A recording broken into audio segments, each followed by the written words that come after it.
नाम का बस फ़र्क होता है। कोई नाम सीरतुन नबी रख लेता है, कोई जलसा शान रिसालत रख लेता है, कोई जलसा दस्तार फजीलत रख लेता है, कोई इस्तिहकाम पाकिस्तान, कोई दिफाए पाकिस्तान। अगर कामों पे गौर करें तो काम मिलते जुलते ही होते हैं। उनके जलसों को भी देखें, कुरान की तिलावत है। अगर नात की तौफीक हो तो नात, वरना किसी का खिताब। और भाई ये काम अगर तुम सीरतुन नबी के नाम पे करो तो जायज़ है, हम मिलाद के नाम पे करें तो नाजायज़ है। इन लोगों का मेयार ही कुछ और है। ये चंद दिन पहले मौलाना तारक जमील साहब मसलक के देवबंद के मरूफ आलिम दीन है, अपना बेटा फौत हुआ, उनका जनाजा पढ़ा के खुद ऐलान किया। ध्यान से सुनिएगा मेरी बात, ये मसलक के देवबंद के हेड हैं। अगर मैं ये कहूं कि देवबंद के सबसे ज्यादा मरूफ आलिम दीन है तारक जमील साहब, अपना बेटा फौत हुआ तो बेटे का जनाजा पढ़ने के बाद दुआ भी की।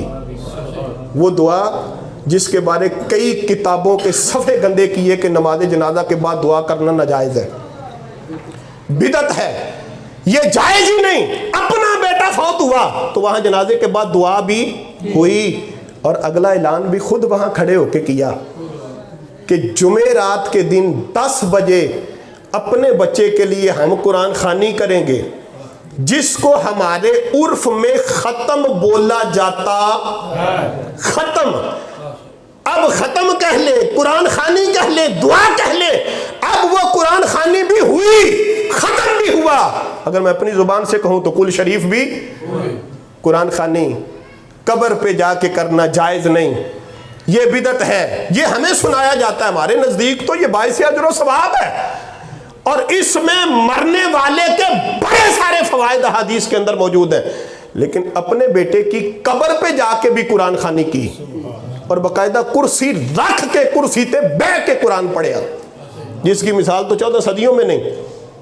और फिर वहाँ तारक जमील साहब खुद कहते हैं, आज बड़ा सारा मेल इकट्ठा होया है, ए करीम में लोग मेरे पुत्र दी सिफारिश करन आए ने।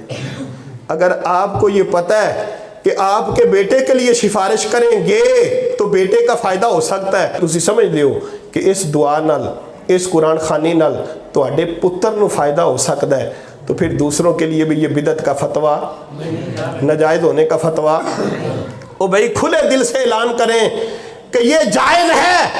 शायद आपका ऐलान सुन के कोई बिगड़ा हुआ बेटा अपनी माँ को पूरा कुरान पढ़ के सवाब विसाल कर दे। शायद कोई ऐसा बेटा जिसका बाप सालों से आपके फतवे की वजह से पाबंद था कि दुआ नहीं करनी, ये नाजायज़ है, जो इस दुआ को बिदअत समझता है।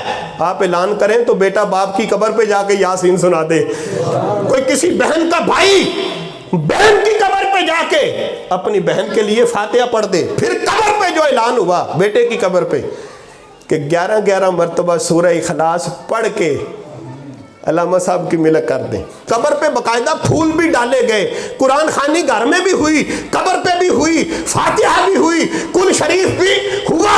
और सिर्फ ऐलान ही नहीं किया, खुद किया। 11-11 मरतबा कुल शरीफ पढ़ के अल्लामा साहब की मिलक करें। मिल्क हुआ, अल्लामा साहब ने दुआ भी। मैं उस दिन पता क्या सोच रहा था, इससे पहले थोड़ा सा मेरा ज़हन ये था कि शायद इन लोगों को इन हदीसों का पता नहीं या ये पढ़ते नहीं। लेकिन जब मैंने ये सुना ना कि 11-11 मरतबा कुल शरीफ पढ़ के मिलक कर दें, तो फिर मैं मादरत के साथ ये सोचने पे मजबूर हो गया, पता सारा है लेकिन बाद लोग डंडी मारते हैं। मेयार अपने लिए कुछ और है, मैं बात ख़त्म करने लगा, लोगों के लिए कुछ है। नवाज शरीफ दी अम्मी दा जनाजा होवे तो तारक जमील साहब दुआ करन, ते रेहड़ी वाले दी माँ फौत हो जाए तो उत्थे क्या जाए, ये बिदत है। किसी मजदूर की माँ फौत हो तो वहाँ दुआ करना नाजायज़ हो। नवाज शरीफ की अम्मी फौत हो तो वहाँ दुआ की भी जाए, बताया भी जाए, और उस दुआ के बाद बड़े लोगों के घरों में जाके ख़त्म भी पता चलता है। पता सब कुछ है, लेकिन इन लोगों ने बड़ों के लिए मेयार और छोटों के लिए, अमीर के लिए और गरीब के लिए